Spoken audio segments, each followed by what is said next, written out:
इस चुनाव में बुरी तरह से हार रही है और इस हार के डर से वो इतनी बौखला गई है, इस तरह की हरकतों पे उतर आई है जिसकी कल्पना नहीं की जा सकती। आज के दौर में भारतीय जनता पार्टी ने आम आदमी पार्टी के उम्मीदवार को किडनैप कर लिया है। सूरत ईस्ट से आम आदमी पार्टी के उम्मीदवार हैं कंचन जरीवाला जी। कंचन जरीवाला जी को हार के डर से भारतीय जनता पार्टी को वो हराने वाले हैं सूरत ईस्ट से, वहाँ पे हार के डर से वहाँ भारतीय जनता पार्टी के गुंडों ने किडनैप कर लिया है। कल से कंचन जरीवाला जी गायब हैं, उनका फ़ोन स्विच ऑफ आ रहा है, उनका परिवार गायब है। कल आखिरी बार वो चुनाव आयोग के दफ्तर में देखे गए थे जहां वो अपने नॉमिनेशन की स्क्रूटनी कराने गए थे। स्क्रूटनी का मतलब यह है कि अपने कागज़ पत्र जो फॉर्म जमा कराते हैं कैंडिडेट, वो चेक कराते हैं जाके, तो स्क्रूटनी कराने गए थे कल वो वहाँ पे। और स्क्रूटनी के दौरान उन पर, उनके प्रस्तावकों पर, उनकी जो टीम वहाँ गई हुई थी उस पर तरह तरह से दबाव डाला गया। बीजेपी के गुंडों ने वहाँ पे दबाव डाला कि आप अपना नॉमिनेशन वापस लीजिए। जब उन्होंने नहीं माना तो बीजेपी के गुंडों ने वहाँ मौजूद आरओ पे तरह तरह से दबाव डाला कि इनका नॉमिनेशन कैंसिल कीजिए। लेकिन क्योंकि उनका नॉमिनेशन पूरी तरह से कानून के अनुरूप था, पूरी तरह से नियम कानून के हिसाब से था, जिसको आरओ उनके तमाम दबाव के बावजूद कैंसिल नहीं कर सके, तो उसके बाद जैसे ही वो स्क्रूटनी करके बाहर निकले, अपने पेपर्स की स्क्रूटनी करा के चुनाव आयोग के आरओ के दफ्तर से बाहर निकले, उसके बाद से बीजेपी के गुंडे उनको उठा के ले गए और तब से उनका कोई अता पता नहीं है। उनका फ़ोन स्विच ऑफ आ रहा है लगातार। ये लोकतंत्र के लिए बहुत खतरनाक घटना है।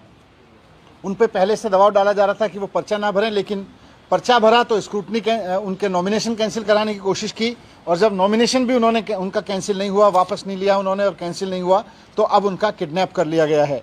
ये बहुत खतरनाक है। कल से हमारी पूरी टीम गुजरात में वहाँ के चुनाव आयोग के संपर्क में है। चुनाव आयोग वहाँ के जो सीईओ हैं वो बार बार आश्वासन दे रहे हैं कि हमने डीएम को कहा है, एसपी को कहा है, लेकिन कोई उसका नतीजा नहीं निकला है। अभी तक ये पता नहीं चला है। ये बहुत खतरनाक है। हमारे देश का चुनाव आयोग निष्पक्ष चुनाव के लिए जाना जाता है, लेकिन ऐसे समय में अगर एक लीडिंग पार्टी का कैंडिडेट दूसरी पार्टी द्वारा किडनैप करा लिया जाता है तो फिर निष्पक्षता कहाँ रह गई, फिर इफेक्टिवनेस कहाँ रह गई, कहाँ रह गई उसकी जो प्रभावशाली चुनाव आयोग है हमारा। आज ये चुनाव आयोग के प्रेशर पर, चुनाव आयोग की निष्पक्षता पे भी ये सवाल उठ रहे हैं कि एक पार्टी एक कैंडिडेट को उठा लेती है, गायब कर देती है, और उसके बाद में चुनाव आयोग सिर्फ ये कह रहा है कि हमने डीएम को बोल दिया है, हमने एसपी को बोल दिया है। मैं रिक्वेस्ट करूंगा चुनाव आयोग से कि सिर्फ आम आदमी पार्टी के कैंडिडेट का अपहरण नहीं हुआ है, पूरे लोकतंत्र का अपहरण हो गया है।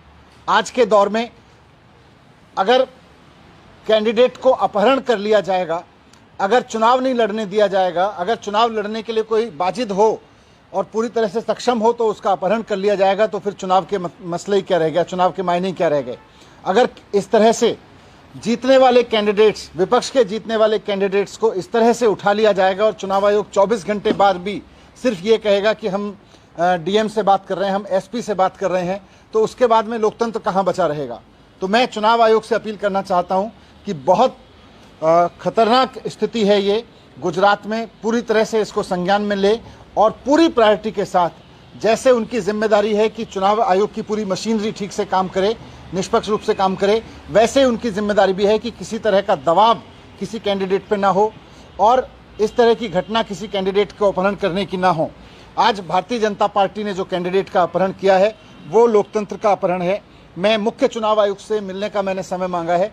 मैं जैसे ही वो समय देंगे मैं उनके पास भी इस रिक्वेस्ट को लेके जाऊंगा। आपके माध्यम से भी मैं कहना चाहता हूं कि मुख्य चुनाव आयुक्त तुरंत इस मामले को इमरजेंसी के रूप में संज्ञान में लें। एक राज्य के विधानसभा चुनाव में एक लीडिंग पार्टी के कैंडिडेट का अपहरण चुनाव के पॉइंट ऑफ व्यू से कोई सामान्य घटना नहीं है, बहुत बड़ी घटना है। इसको ये ना लें कि हमने डीएम को कह दिया, एसपी को कह दिया है। तुरंत वहां हरकत में आके पूरी की पूरी मशीनरी लगा के हमारे कैंडिडेट को ढूंढने में और जिनके भी वो कब्जे में उनसे छुड़ाने में मदद करें। Thank you. मैंने अभी उनके ऑफिस में रिक्वेस्ट डाली है। आई एम श्योर कि वो ऑफिस में तुरंत समय दे देंगे मुझको। और दूसरी तरह एक सवाल है कि बीसीबी की जो कार्रवाई हुई है आम आदमी पार्टी के ऊपर, क्या कहना है देखिए, ये दिल्ली में भारतीय जनता पार्टी भी जान रही है कि वो हार रही है और आम आदमी पार्टी एमसीडी का चुनाव जीत रही है। आज चारों तरफ यह है कि एमसीडी में आम आदमी पार्टी बहुत प्रचंड बहुमत से चुनाव जीतने वाली है। तो जाहिर सी बात है कि आम आदमी पार्टी के टिकट की डिमांड भी काफ़ी थी। आम आदमी पार्टी से चुनाव लड़ने वाले आम आदमी पार्टी में और उसके आसपास बहुत लोग थे जो चुनाव लड़ना चाहते हैं। वैसे में आज इस तरह की घटना से एक तो आम आदमी पार्टी के लिए संतुष्टि की बात है कि कोई अगर कहीं किसी से पैसे मांग और ले भी रहा है और दे भी रहा है तो टिकट नहीं बिकता इस पार्टी में।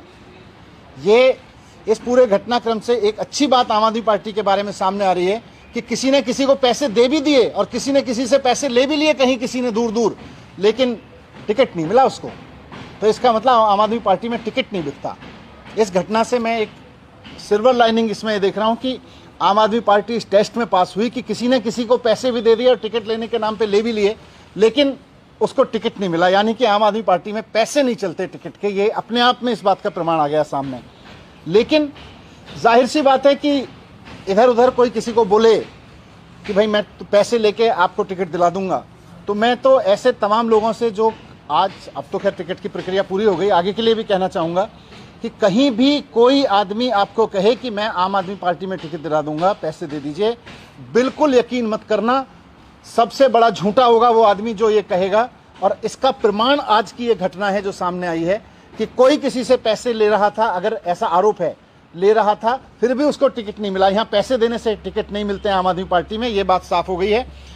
इस मामले में मैं ये कहूँगा कि पूरी निष्पक्ष जांच हो और जिसने भी, अगर किसी ने टिकट दिलाने के नाम पे किसी को धोखा दिया, पैसे लिए, आम आदमी पार्टी का कोई किसी जगह था, उसका दुरुपयोग करने की कोशिश की, उसके खिलाफ सख्त से सख्त कार्रवाई होनी चाहिए। जी, लेकिन लिंक जो है विधायकों से जोड़ने की बात कही जा रही है। 2 विधायकों के नाम एक तरीके से आ रहे हैं इसी। अभी तो ईसीबी की जांच चल रही है, ईसीबी से सामने आ जाएगा। लेकिन मुझे ये पता है कि विधायकों ने भी ऐसे किसी आदमी के नाम का तो रिकमेंडेशन हमको किया नहीं था।